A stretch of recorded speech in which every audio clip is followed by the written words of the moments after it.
Sir, you are not audible.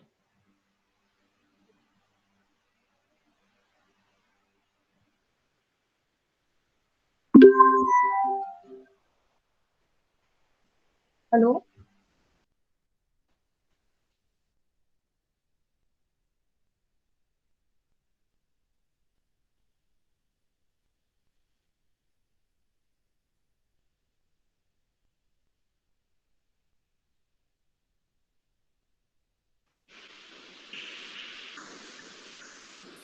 Hello. Good evening, everybody.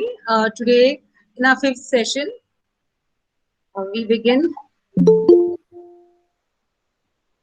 One minute, please.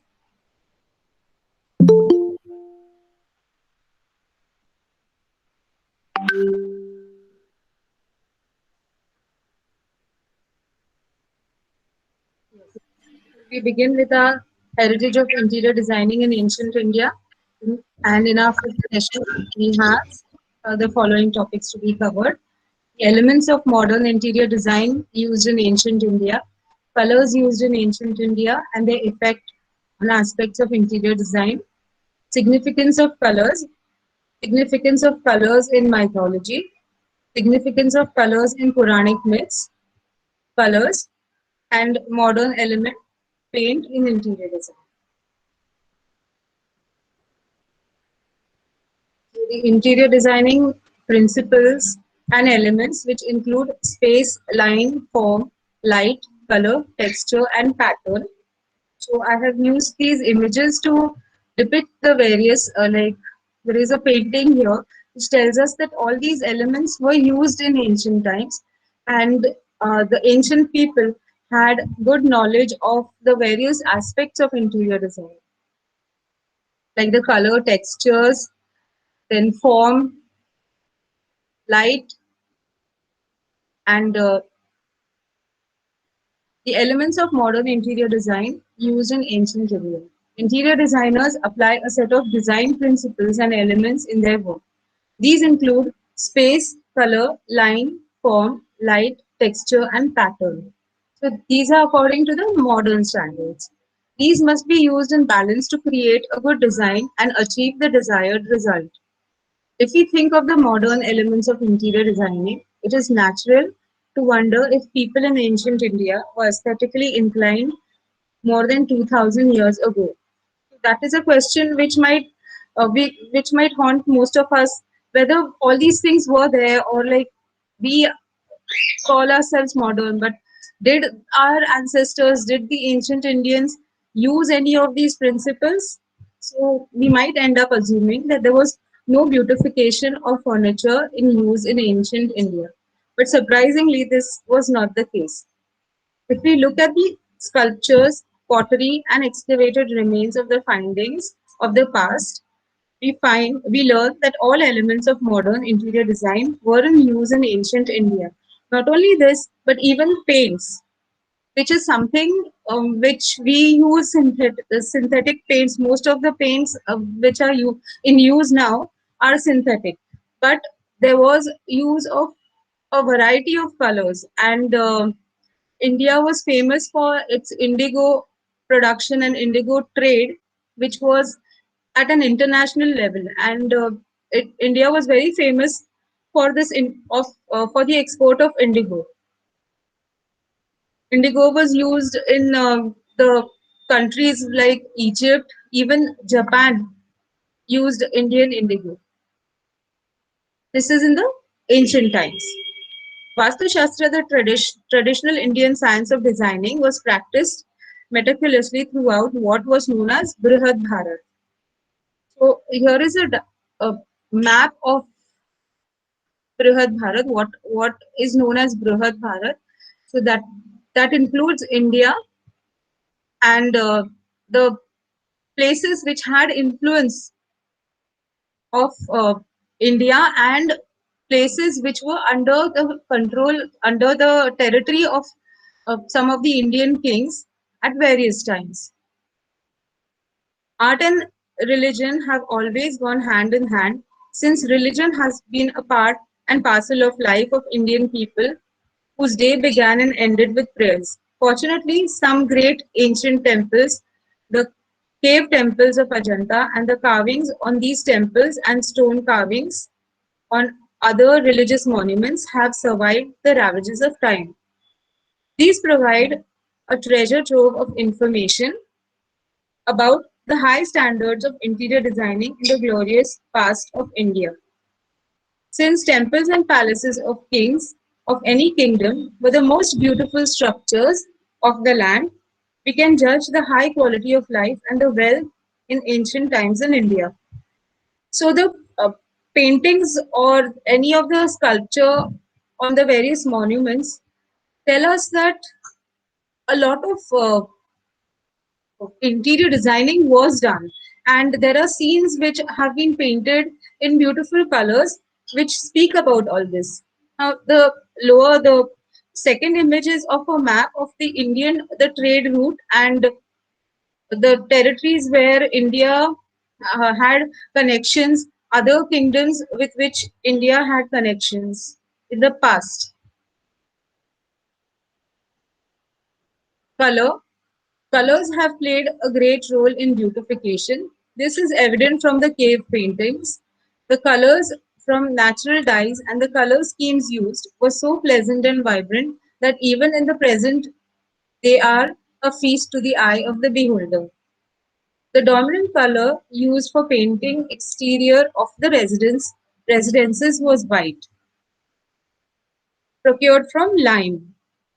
Also, cow dung and clay were used for this purpose. Thus, we can say that natural colors were used.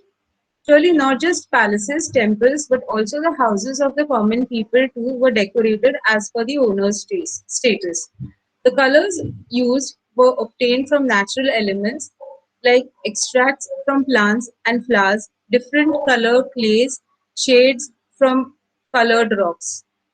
So these materials, uh, the plants and the flowers, they were crushed to remove the pigment, and the various rocks, the colored rocks, the ores were crushed, and their powder was processed, and with certain other fluids. Basically, water was a main component, and other organic and inorganic substances were also used to make the paints.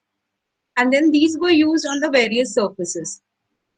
The carvings on the temple walls and pillars and their exterior surfaces are evident that the architects, artists, and sculptors had perfected the use of the elements of form, line, patterns, and textures. Space was not a constraint in the ancient past if we think of the sparse population across the entire world. The land was not the issue. People, even the houses of the people were big. Since we have in our this journey of ours, we have seen how the houses were or how the palaces and the temples were. So from that we can judge how much place was available. Yes, so these are the various paintings in the caves, and you can see the not just the images of Buddha, and there are there are various aspects of interior designing which you can see over here.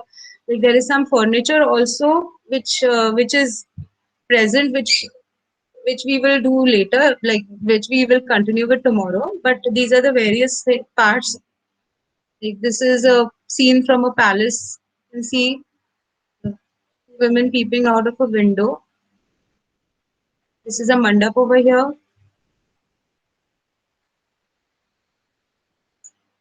Lighting. The buildings were designed in such a way that they had windows and skylights which allowed the entry of natural sunlight. Since the houses were designed according to the rules of Vastu Shastra, the element was such that their alignment was such that the natural light could be utilized for to its maximum. So the according to the principles of Vastu Shastra, since the houses were constructed, they had this. alignment according to the rising sun, and how the natural light would enter. Because in those days there was no electricity, so the only available source after darkness was lamps. So like whatever work was done was completed within the hours that that daylight was available. So the lighting, natural lighting, was done in a very good manner.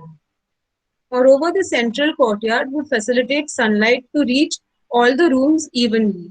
And since the rooms were arranged around this courtyard, so not just the ventilation but also sunlight was available to the people to do all their work, and they did not need any additional lights. And even there were skylights.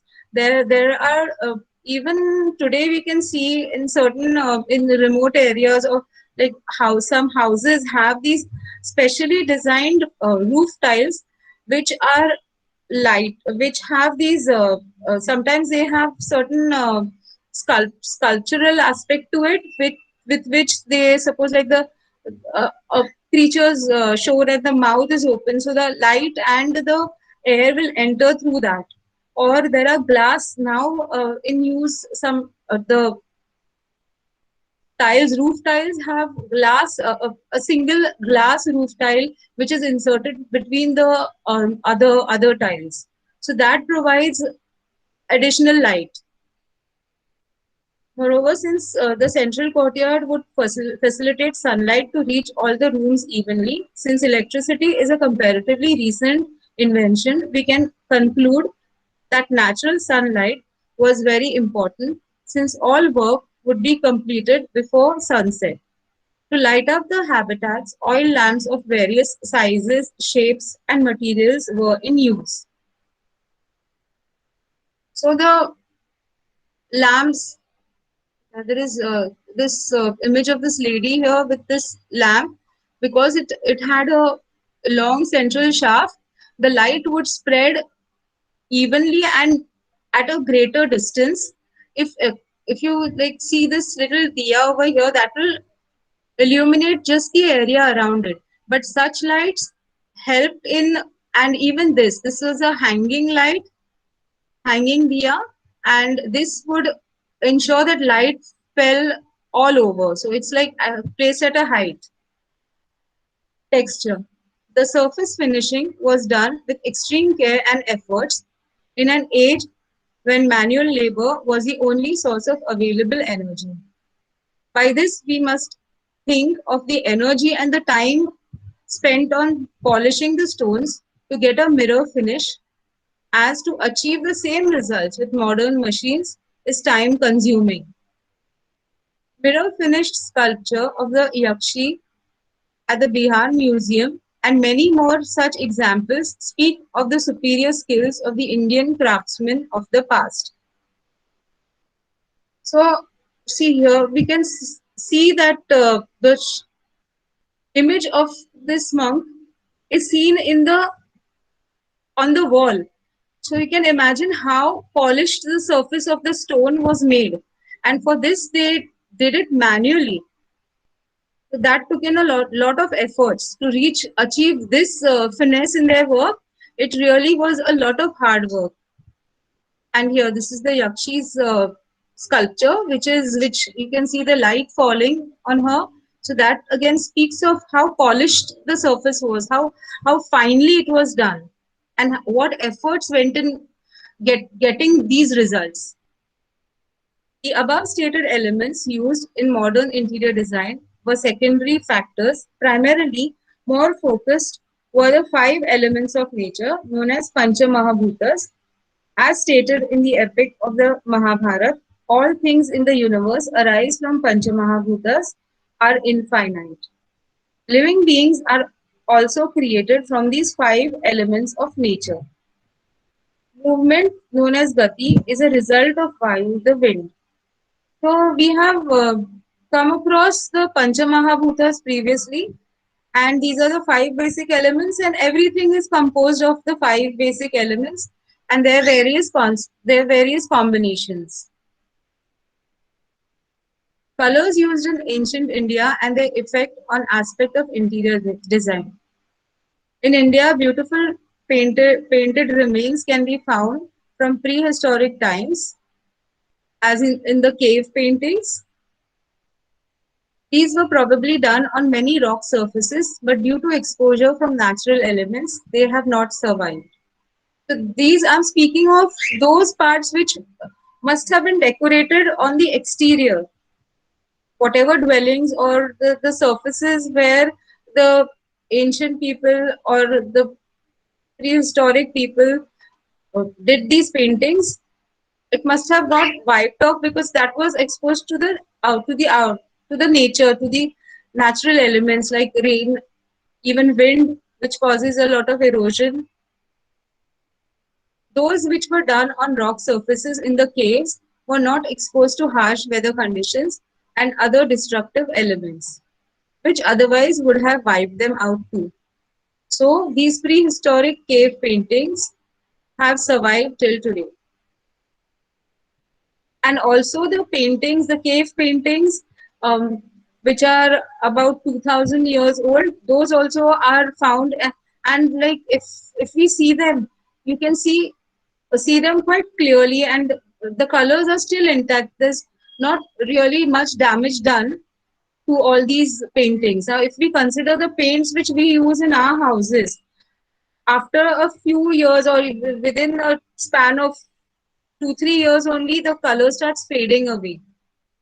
So this did not happen with these colors, and their colors were so good. So like they, uh, compared to our colors, they will beat our colors in this aspect also. So these prehistoric cave paintings have survived till today. With time, more techniques were developed and were methodically used. Ancient texts describe the technique of preparation of surface for painting using different types of clays and soils. Clays and soils also, not just clays and soils, but there were other uh, paints and other dyes used which were prepared, and each of them they had a very fast preparation procedures and very tedious methods. They were implemented and people got that perfection in their work. Also, lime or conch shells, burnt and powdered, or white earth with very high calcium content was used. This was according to the availability of material in the region. And also, like the clays which were used, because as we go from one region to another, you will notice that the color of the soil changes. Some places it is black soil, somewhere you will find red soil, some places it is uh, ochre or like even lighter shades of yellow and almost white also. This is created, the clay is made near along the banks of the rivers because there the silt accumulates and this is very fine powdered rock. So the material of the rock will give the will define the color of the clay in that particular region. Also, lime or conch shells burnt and powdered and white earth with very high calcium content was used. These ancient texts give elaborate information of the ingredients and steps to follow while preparation of surface and making colors. Organic filling materials such as rice husks, seeds, and plant fibers were added to the mortar. So, if the mortar was just applied on the surfaces, it would crack. Like if you try to plaster a surface, a thick layer without using any filling material, like any fibrous material, that again cracks. So similarly, these people had this knowledge and they used uh, husk and they used natural fibers which was mixed with the mortar before plastering it, and then after that the finishing was done, the rough finishing, and then a fine layer of the smooth soil, the smooth clay or whatever material was being used for the lower layers was subsequently used. Painting, sorry, paintings of later periods are either on mud or lime mortar base. The pigments used were inorganic materials like red ochre yellow ochre, green earth, lapis lazuli, carbon black, and lime. White paint was got by grinding shells and pounding it with organic binding resins from plants.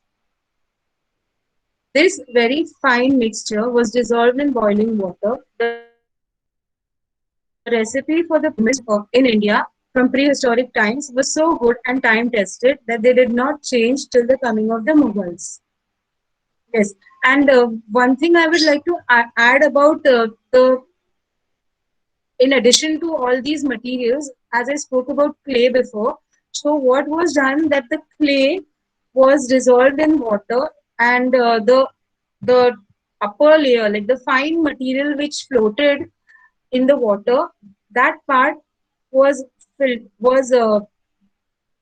poured into another pot and it was kept till all the water evaporated and the very smooth and very fine particle clay was obtained. That was another method. The outlines were drawn by using pigments like carbon black or red ochre on the mud mortar, which was used in varying thickness so that the surface was properly and smoothly leveled. This thickness could be from a few millimeters at some places to many inches at others. The theme for the beautiful paintings were human figures, scenes from daily life, religious scenes, and court scenes.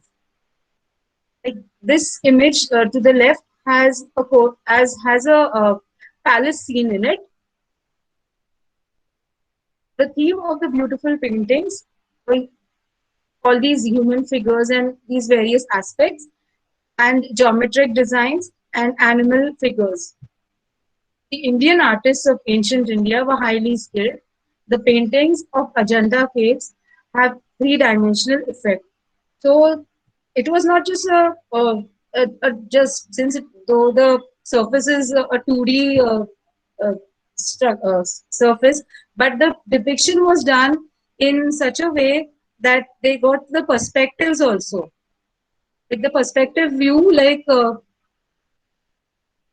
finish of the painting was done with the perspective, and you can see the depth of the structure here. Like this column is projecting out here, this structure is projecting out, and these parts you can see like this recess is quite inside, and this is again jutting out slightly. So that gives the 3D, that speaks about the 3D effect. All the pigments were locally available materials, including green, which was got from basaltic rock. In India, the technique of paintings used was either tempera or secco painting technique. Tempera painting is a permanent, fast drying painting technique using a medium consisting of colored pigments mixed with water soluble binder medium from the for the paint. So the binding material was a sticky substance which was water soluble, like it dissolved in the water, and so did the because the other the basic dye was again organic in nature, and most of these substances dissolve in water. So water soluble binding material was used to make the paint. Either plant based or animal based glue was used as binding material for paints.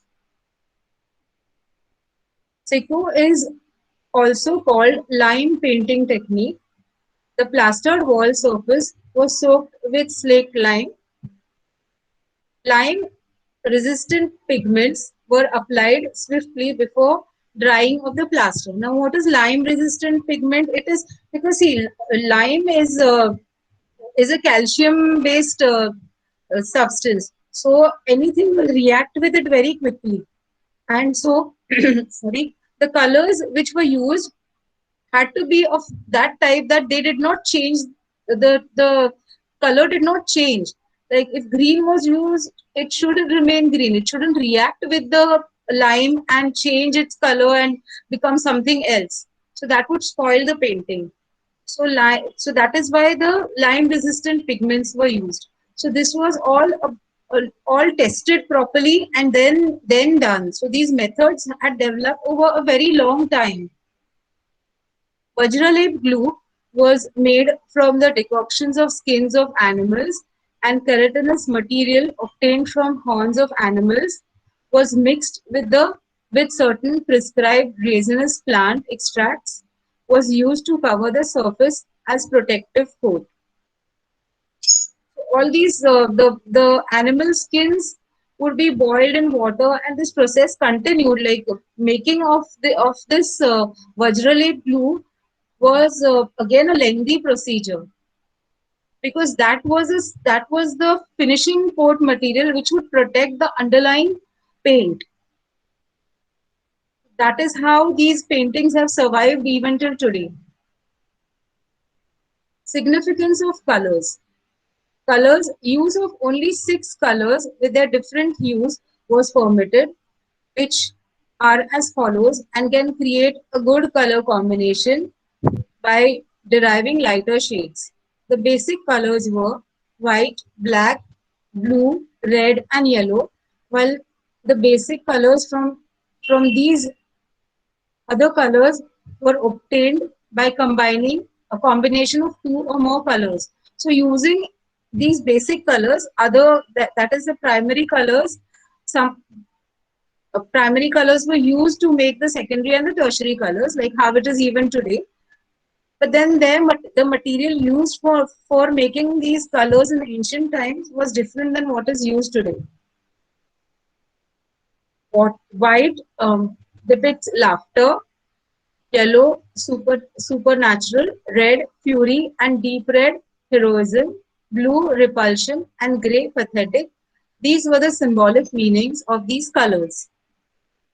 Every color symbolized something, it meant something, because colors have a great role in our lives. Our moods change according to the color which we see, and it has a certain effect on us. The walls of houses would be plastered with smooth paste of clay and painted with lime, which added durability to the surface and created an atmosphere of happiness. At times, a layer of cow dung or light colored clay instead of whitewash was used by poorer sections of society. Cow dung coating helped in better insulation and surface protection, because the walls were made from mud, so that for the mud to stay in its place and not crumble off, the cow dung was used, and even the clays, because clay would be more sticky compared to the earth which was used for the basic building of the structure. Significance of colors in mythology. Colors have played a significant role in Indian culture. Bright and vibrant colors have been used, which add a unique feature to it.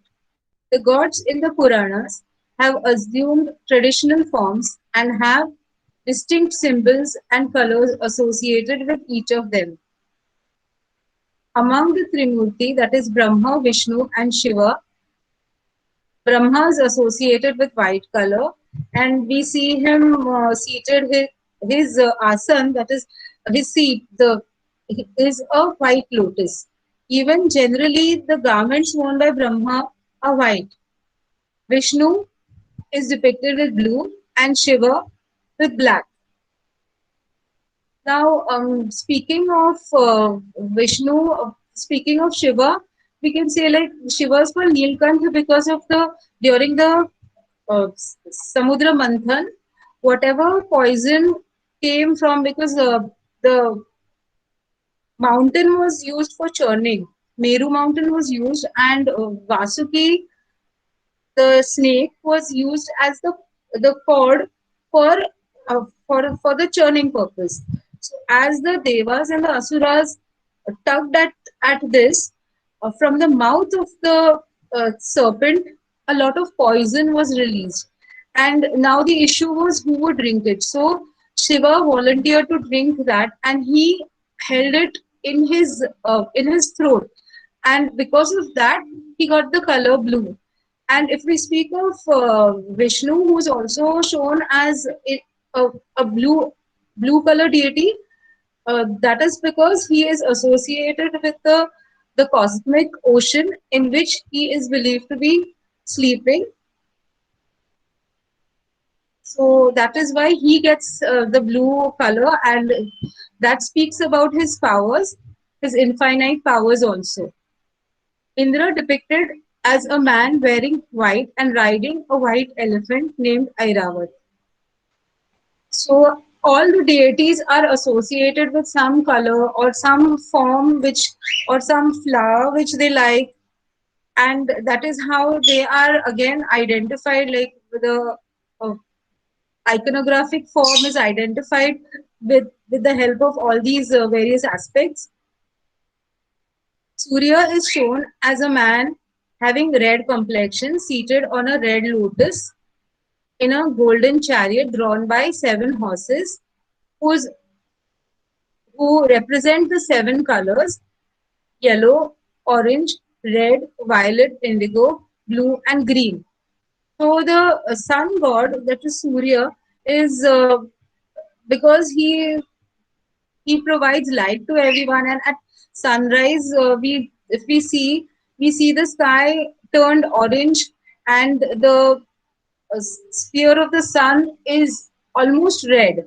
So that is why he is depicted as a with a red complexion, and he rides these seven horses, which are again the seven colors of the seven colors of the rainbow.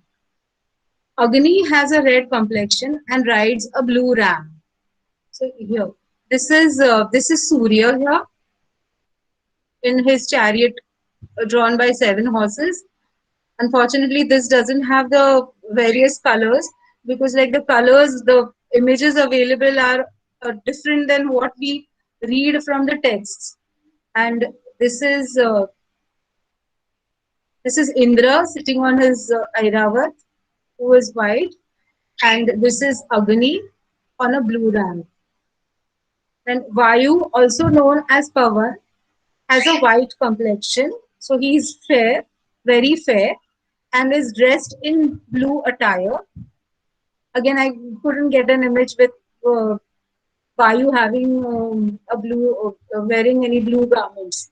And the last one is of Varun, is shown as a green man seated on a green makara, which is a sea monster. Since he is associated with the realm of water, so he sits on the green makara. Initially, Yama was good looking, but because of this, he never concentrated on his work. And being conscious of himself, of his looks, he got distracted, and he was always distracted, and that made his work suffer. Bad deeds increased, and as a consequence of his negligence, the bad deeds in the world increased, as there was no fear of death. So like people had people turned bad, and they did not fear like whatever, we will not get punished for whatever we do, because according to the Hindu belief that whatever sins a person commits at the end of his life, when he goes into the other realm, there first he has to meet Yama, and Yama decides what action, like what, how the person is going to suffer for his misdoings. So all that stopped. So people became very bold, and they started behaving very rampant, and a lot of sins increased. So then what happened? Lord Shiva cursed Yama to lose his good looks. Hence, Yama became green skinned, wearing red colors, and rides a blue buffalo. So since his complexion changed, his looks also got affected because of that. And like that got him now more to concentrating on his work and doing his work properly. And everything turned fine again. Kubera wears white garments, is adorned with superfluous gold, and rides a Nara, that is man. At times he is shown riding an aerial chariot gifted to him by Lord Brahma. Saraswati, the goddess of knowledge, wears white and sits on a white lotus.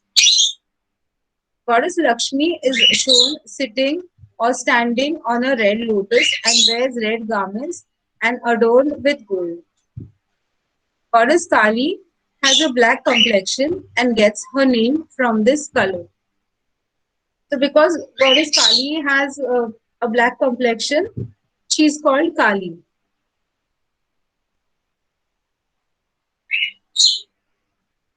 Significance of colors in Puranic myths. Now, coming to the time of the Puranas, a lot of myths have been mentioned related to the colors in the Puranas. And let us study about these myths.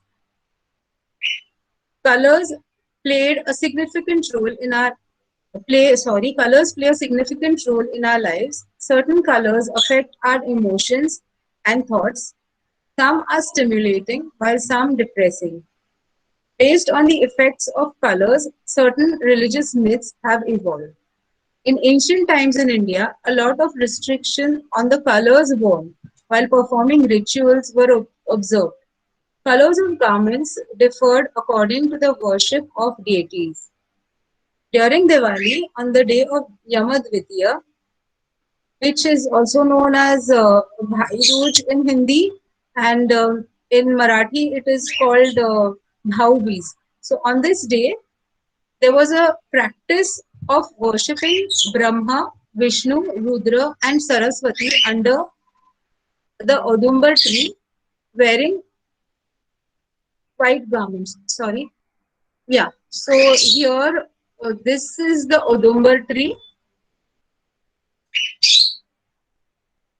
Ficus racemosa, Odumbar or Audumbar, as it is now known.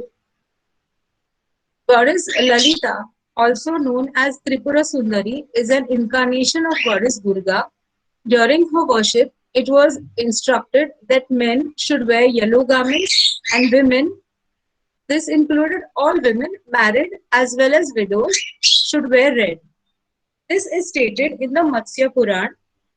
After worshipping the goddess, a Brahmin couple was worshipped and the Brahmin was given a pitambar, yellow garment, and his wife a crimson garment.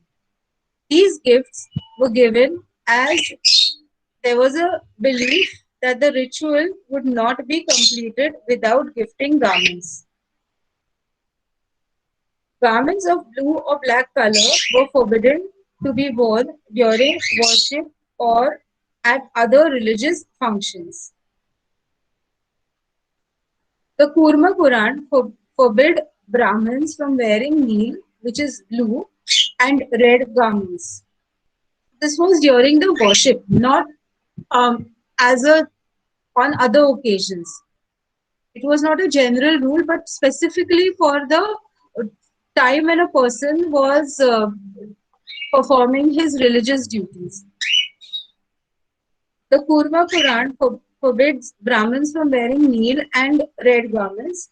According to the Varaha Puran, Vishnu says that the one who worships him wearing neel, which is blue garments, would commit 8 sins. A worshipper wearing crimson, red, that is Kausumba garment, commits 13 faults, and the one wearing black garments commits 15 faults. The people were instructed to donate a white or yellow silk garment after worshipping Vishnu. There was another strange belief that a person who had worn neel garments while worshipping Vishnu will be born as a worm for 500 years. So that was to dissuade the people from wearing neel garments. The reason could be must be interfering with the guna of the person who is performing that ritual, and for that it was better to have lighter shades which would help the person to concentrate on what he's doing at that moment. So the service of the divine would not, and especially of Vishnu, would not encourage people to wear dark colored clothes, especially blue. But neat color garments were allowed to be worn at other times, excluded during worship. So it is like the bedspreads or the garments used while sleeping could be of blue color, but not blue during their worship. The sannyasis, that is the ascetics, were prescribed red garments. Red was the popular color while worshipping the sun god. Red garments were considered auspicious and ladies wore them on special occasions. Yeah, this is about indigo dye. Indigo was used in India, which was also the earliest major center for its production and processing. And like you can see, Greek and Romans were. Please read this.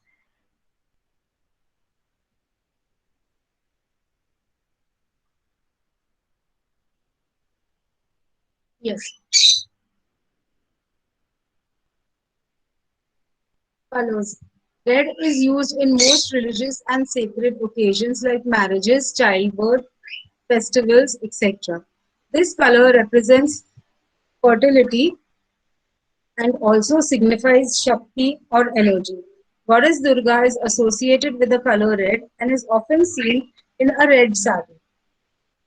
A red color garment is put on deities who are benevolent, brave, protective, and who have the capacity to destroy evil. So red makes us energetic and powerful. Yellow is the color of sunshine and has healing power. This color activates the mind and intelligence. It is energizing. It symbolizes happiness, peace, meditation, competence, and mental development. Vishnu's Pitambar is yellow, symbolizing his representation of knowledge. Krishna and Ganesha are shown wearing yellow. Blue is the color of wholesomeness, power, and life. The sky, the oceans, the rivers, and lakes are blue. This It symbolizes the quality of bravery, masculinity, determination, the ability to deal with difficult situations, stable mind, and depth of character. But there is a Quranic belief that blue color garments should not be worn while performing rituals. So as I mentioned earlier, blue color garments were not allowed only during rituals. Otherwise, blue had a significant role in the lives of the people. Saffron represents purity and fire. It is the color worn by holy men and ascetics who have renounced the world in search of enlightenment. Wearing the color symbolizes the quest for light. So, this is the divine light. So, their ultimate aim is achieving nirvana. So, if the saffron color keeps reminding them of their ultimate goal, which is to acquire the divine light, to merge their soul with the divine. The saffron makes us divine and connects us to God. Green is the color of Mother Nature and symbolizes growth, harmony, peace, and happiness. It is the most restful color for the eyes. It gives stability to the mind and can improve vision. Like especially for people living in cities, if we travel away from the city and go to some destination which is lush green, we feel very relaxed and very rejuvenated. So green symbolizes is a peaceful color and it imparts that quality in us. Green suggests constancy and endurance. Thus, green color refreshes our mind, making us cool and happy. Violet is the color of imagination and spirituality. In terms of color, violet represents the future, imagination, and dreams. Spiritually soothes the emotions, increases our psychic ability, spiritual enlightenment, but it holds one firm to the ground. So it is a constant reminder of one that of a person, of the wearer, that he belongs to to the earthly world, and spirituality, like ultimate spirituality, will have a different effect on a person. So the violet color, though it is spiritual, it keeps the person bound to the earth. White represents purity, cleanliness, goodness, innocence, peace, and knowledge. The goddess of knowledge, Saraswati, is always shown wearing white garments, sitting on a white lotus. Hindus wear white clothes to bid a peaceful farewell to the departing soul, signifying they are above grief and happiness of the material world. A Hindu widow wears white sari, signifying purity and renouncement of worldly happiness. So, white gives us the feeling of sacrifice, bringing out truthfulness in us. Black is a mysterious color associated with the evil, fear of the unknown. It symbolizes darkness and negativity, but the same color is believed by many to ward off evil. Children are applied black spot on their forehead to keep off evil eye. So this is a belief, and people still practice it, and like everyone wants their children to be safe. So for that purpose, a black spot is applied on the forehead or the cheek of the child, so that like actually the people whoever is watching the baby will, instead of look first, the glance will first go to the black spot rather than the child. So if it is something associated with the negative energy, so that, because the diversion has happened because of the black spot, so that is why the black spot will, it is believed that the black spot protects the baby. Even black cotton strings are tied to the wrist to fight negativity. These are some of the common beliefs of the people, which are still prevalent. So, coming to the theory of colors, colors are an inseparable part of our lives. The sun's light is white light, which is made of seven basic colors. We see a surface white in color when all seven color light waves are completely reflected. But if all light is absorbed, then the surface appears black to us. Similarly, if we see a surface red in color, this means that it absorbs all the other color rays except red, which is reflected. So the surface appears red in color to us. There are basically two types of colors, primary and secondary. There are three primary colors, red, blue, and yellow. And the combinations of any two gives a secondary color. The secondary colors are violet, got by mixing red and blue, orange red by mixing red and yellow, and no, orange is got by mixing red and yellow,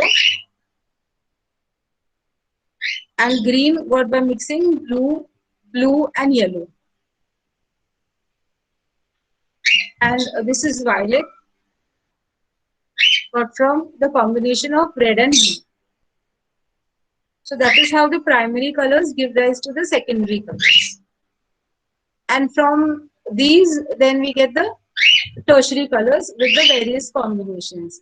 Like you'll get the lighter shades by adding, you'll get yellow green by adding more of yellow and less of green, and a darker shade of green by adding more of blue and less of yellow. Terms related to color. Hue means the name of a color.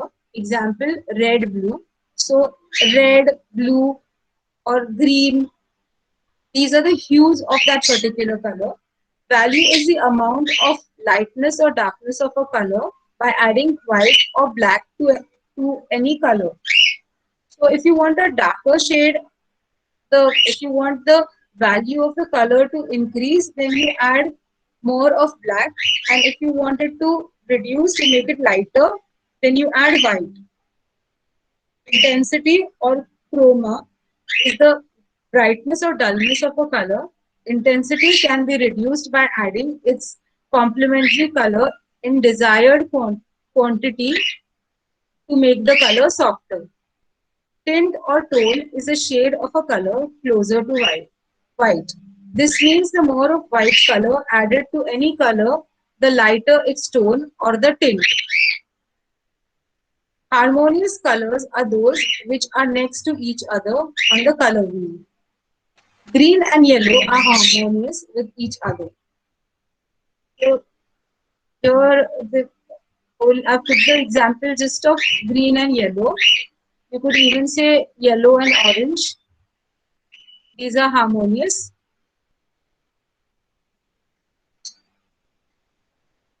Contrasting or complementary colors are directly opposite to each other on the color wheel.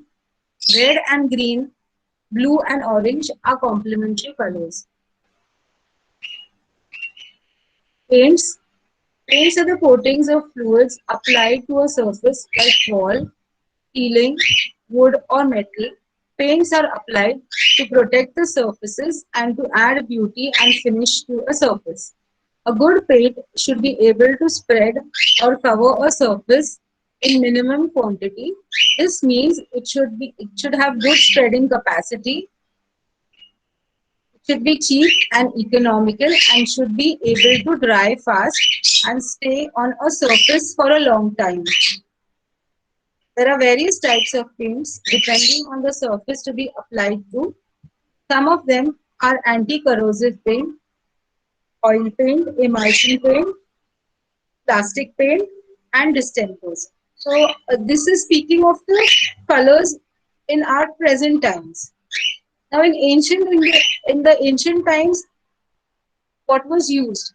In ancient times, the walls would be plastered. So, like, since I've spoken about the colors which were made in the ancient time before, I'll not repeat that. But then we'll go ahead with this part, which is the ancient times. In ancient times, the walls would be plastered with smooth paste of clay and painted with lime, which not only added durability to the surface but created an atmosphere of happiness. At times, as wall finish, a layer of powder or fine coating of yellow or white clay instead of whitewash was used by poorer sections of society. Powder coating helped in better insulation and surface protection. Similarly, treatment was done to the floor, which was plastered with powder with design patterns created with finger impressions. This practice can still be seen in few remote areas.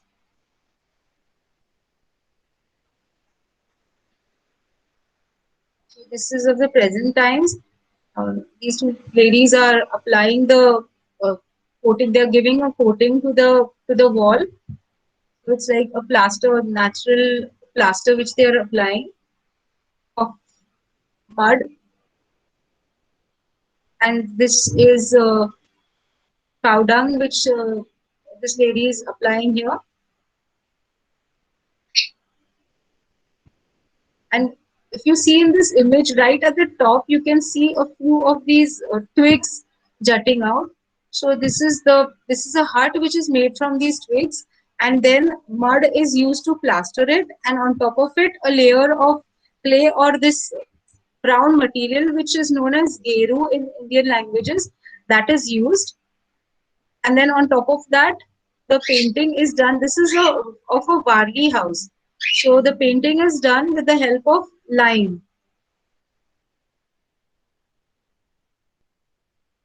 Modern element paint in interior design. Painting of interior spaces and the effect of various colors and color combinations on the space users in present times. Use of colors should be done thoughtfully as they may make a pleasing effect or may spoil the appearance. Adding a color is the easiest way of transforming one's house or workplace. Using colors can add warmth or coolness to any area depending on the color used. Certain colors can stimulate or calm our senses. Light colors make a room appear more spacious, but on the other hand, dark colors make it appear smaller than its actual size. So here this is the a mandapam. The it is the same. Like if you see these two, this looks more dull and more narrow or tinier than this structure. It looks more spaced out and more bright because the a light color is used, and the dimensions of these images is exactly the same.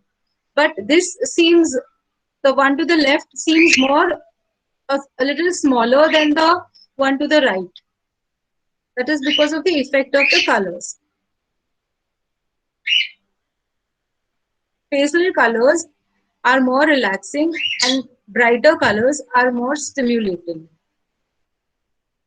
So when painting, we do not use a bright color throughout the entire room on all the walls.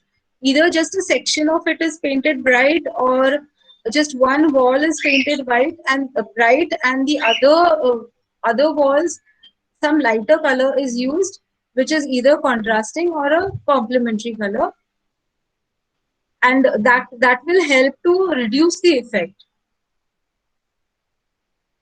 Otherwise, the room, because a bright color will make the room, however big it is, it will make the room look smaller than its actual size. If it is a very spacious room and with very little furniture, and if a person wants to uh, get it to a comfortable size, wants to show that it is not as huge, because sometimes some spaces are so vast that a feeling of being lost is induced in the people. The new visitors will be uncomfortable. For that, if dark shades are used, it is okay. But for a small room, light shades are preferred and dark shades should be avoided. Suitable colors for the living room are white, beige, soft tints of yellow. Any of these colors will keep the room bright and positive, as they go well with any other color and will create stunning harmony or contrast with the fabrics, furniture, and accessories of the living room. It is generally a living room has quite a lot of furniture. So for it to go well with the color scheme, it is better to have very light colors, so that whatever furniture or whatever other aspects of interior designing are incorporated, they blend with the entire designing aspect. If there is a separate dining room or even in a dining area in a corner of the living room, light shades of peach, pink, or very light color orange will create the necessary warmth needed in this space. The best color for an office or a study room is a light tint of yellow. A soft shade of yellow will stimulate the mind to better concentration and more productive thinking, because this is what is needed of a person being in these areas, and the mind should not stray. So especially yellow is recommended.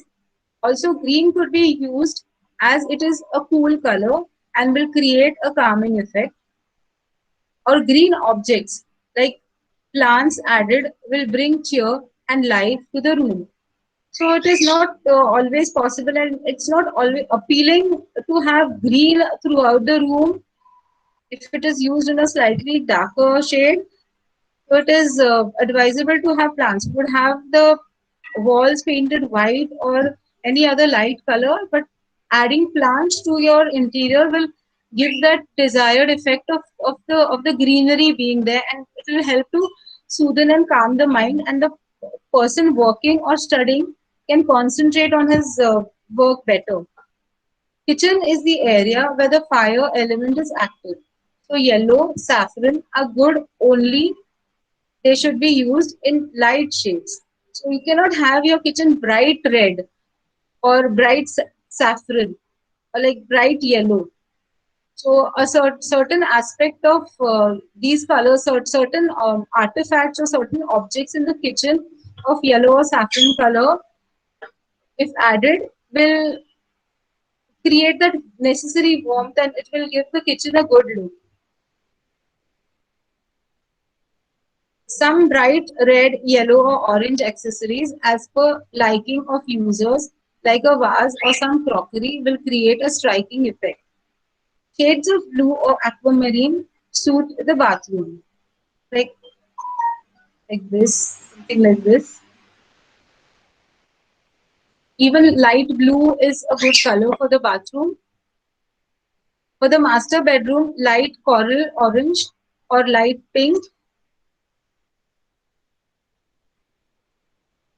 is suitable as these signify love and romance. Whereas light yellow, blue, or mauve are suitable for children's bedroom. Colors have a very big impact on our psychological well-being, so they should be used in a way which suits taste and liking of individual as well as those of the entire family.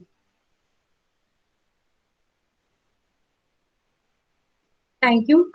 Here I finish with my presentation. Thank you thanks a lot. ये आपने पूरा जो journey करवाया, तो शुरुआत से लेकर अभी तक। Can you here my voice now? Yes, sir. Yes, sir. Okay, क्योंकि शुरू में वो गड़बड़ था, मेरी आवाज किसी को नहीं आ रही थी, तो शायद ऐसा हो सकता है ये अंतरात्मा की आवाज हो। तो आपने शुरू में जो बताया, तो जैसे कलर कॉम्बिनेशन की आपने बात कही, तो फर्स्ट सेशन में भी आपने भीमबेटका के बारे में बताया था, और यहाँ भी आज हमने देखा कि कैसे उसको ब्यूटिफिकेशन करने के लिए यूज किया जाता है। टिल टुडे अभी कुछ वारली पेंटिंग्स और कुछ घरों का, छोटे छोटे जो घर है, हट्स जो है, वहां के डिजाइन का भी स्ट्रक्चर आपने जो दिखाया, तो ये हम समझ सकते हैं कि आज भी ये ट्रेडिशन उन जगह पर, उस जगहों पर बरकरार है। जैसे हमारे आप स्टॉप प्रेजेंट कर सकते हैं, स्टॉप प्रेजेंटिंग कर सकते हैं। Yes. तो हमारे डॉक्टर बी.एस. होता जी, जो joint director general archaeological survey of India, उन्होंने बताया था, if you want to see the anything which is connected to our ancient history, हमारे पास से जुड़ी हुई अगर कोई चीजें अगर आप आज भी देखना चाहते हैं, तो उन्होंने ये कहा था कि आज भी जो है आप ऐसे सुदूर इलाकों में चले जाइए, रूरल इलाके में जाइए, ट्राइबल्स में जाइए, जहां आप आज भी वही इंटीरियर जो है वो देख सकते हैं। Not only the interior but exterior also, ये पूरा जो है आज भी वैसा का वैसा देख सकते हैं। सो आपने जो आज बातें कही, वो जब भी हम ऐसे गांव में गए हैं जिसे हम ट्राइबल नोमैडिक जो भी कहते हैं उनके घर, तो वो इंटीरियर आज भी वैसा का वैसा है जो हमारे एकदम माने प्री हिस्टोरिक पीरियड का हम इंसान की जो बात करते हैं, या थोड़ा कुछ कुछ मेटल वगैरह में थोड़ा बहुत चेंजेस हो सकता है, but making of this house and that all style till today is same, क्योंकि आज भी उनके पास वो मटेरियल नहीं है जिसको हम कंक्रीट या जो यूज करें ईंटे, नथिंग एल्स। आज भी वो मड वॉल ही बना रहे हैं, आज भी वुड का और उसका ही यूज कर रहे हैं। मगर सबसे बेस्ट थिंग ये है, मैं मॉर्निंग का हमारा जो सेशन था उसमें भी मैंने इंडिजिनियस आर्ट्स का, उसमें भी मैंने ये बोला था कि कुछ बहुत डेवलपमेंट जहां पर हुई है ऐसे देशों में भी वहां के इंजीनियर्स अभी इस ट्रेडिशन को एक्सेप्ट करने लगे हैं, और वहां पर वो लोग जो बहुत पढ़े लिखे हैं मगर वो चाहते हैं कि हम अपने हाथों के बनाए हुए घर में रहेंगे। सो इट्स एन वेरी बहुत अच्छी बात है, क्योंकि ये अभी ट्रेडिशन शुरू हो चुका है। कुछ वीडियोस हमें उसके बारे में प्राप्त हुए, मैंने मॉर्निंग में भी कहा था कि I will share this in group, but मैं भूल गया अपने काम के, तो ये हमारे दोनों ग्रुप में, उसमें भी और इसमें भी हम शेयर करेंगे कि कैसे हम लोग फिर से एक बार इतिहास की तरफ देखते हैं, and why it is good, because it's an eco friendly, so it's too good. आपने बहुत अच्छा जर्नी करवाया। If there are any questions then please most welcome.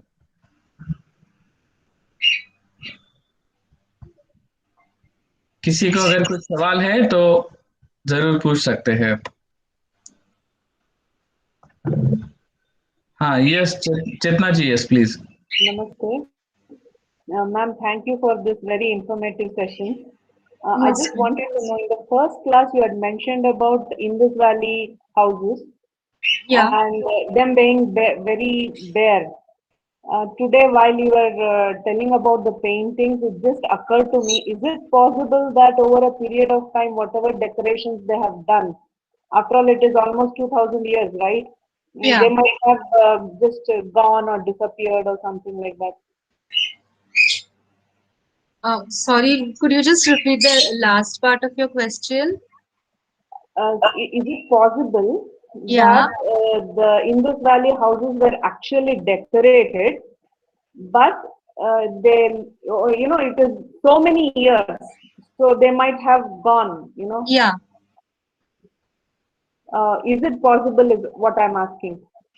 Could we think along those lines? Decorated की अगर हम बात करेंगे तो हम इंडस की तो बात नहीं कर सकते, बट हाँ, अगर हम उस पीरियड की, अगर हमारे लिटरेरी सोर्सेस को अगर हम पढ़ेंगे, जो वैदिक लिटरेचर या है, उसमें जो जिक्र प्राप्त हुए हैं, जैसे हमारा अथर्ववेद है, तो उसमें जो जिक्र किया गया है, या कौटिल्य अर्थशास्त्र में वगैरह, तो उसमें वर्णन आते हैं कि किस तरह से वो पैलेस या कोई भी होम है, तो उसको किस तरह से डेकोरेट किया गया था। It's in literary sources, but archaeological evidences की अगर हम इंटीरियर से बात करेंगे, तो हम ये मौर्य पीरियड से जो है आगे देखते हैं। जैसे मौर्य पीरियड में जो उनका प्रासाद वगैरह का जो ये प्राप्त हुआ, तो उस समय, या फिर जो स्तंभ वगैरह जो डिजाइन किए गए हैं पिलर्स, उसको देखते हुए, so archaeological evidences and literary evidences, इन दोनों को हम स्टडी करके इसको जो है जान सकते हैं। Yeah, I So would like to add basically, one thing, because like you mentioned about the Harappan civilization of Indus Valley and those times, and Sir has spoken about the Vedic civilization. I would add one point that whatever excavations are done in the Indus Valley civilization, they have got very beautiful artifacts also, and even like examples of combs and many other you house use articles have been procured. So that tells that these people were aesthetically inclined, and definitely if they had such beautiful structures like these detailed items made, and the figures also which have been got, like there is this I remember one of that of a bearded priest. So he's wearing a shawl, he's draped in a shawl, and that has a like that and a very nice haircut. clover, yeah, the clover design on the shawl, or like there are other things like the toys which were obtained. So all these, like a civilization will not have such elaborate toys and such items unless they themselves, their houses also definitely must be that well decorated, at least to some extent. No, I was just thinking, it looks more like minimalist of today, minimalistic designs of today, like the Scandinavian and this thing. When looking at the ruins, and then today when you were saying it, I thought, okay, maybe the paintings were there, maybe they are gone. It Yeah, just could have occurred to been me. possible. Yeah, because like most of these places were buried, so a lot of reactions must have taken place, because like with water, a lot is possible. Lot gets washed away, so that is the Yeah. basic nature of water. So probably that could have happened. Thank you, ma'am. Thank you. Well,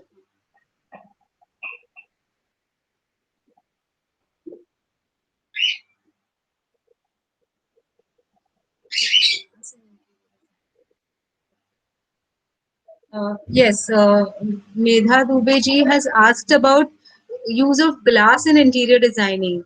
Like glass is such a material which being transparent, you can get various types of glass. It could be a transparent or translucent glass, and then where there is a small room, if you use glass instead of heavy wood, it is better. That will create that vastness, like because your artifacts can be placed on those, or even as if you like a few books can be placed, not too many because it should take the weight, and then accordingly the structure has to be designed with the glass, the thickness of the glass in consideration. but glass can be used for various things like your center tables and even the dining table. If it is glass, like a person entering that room or person entering that house will not be able to see the glass at the moment, but he will just be able to see the base. The base being smaller than the tabletop, it will not seem to have occupied so much space. So that is how glass is used.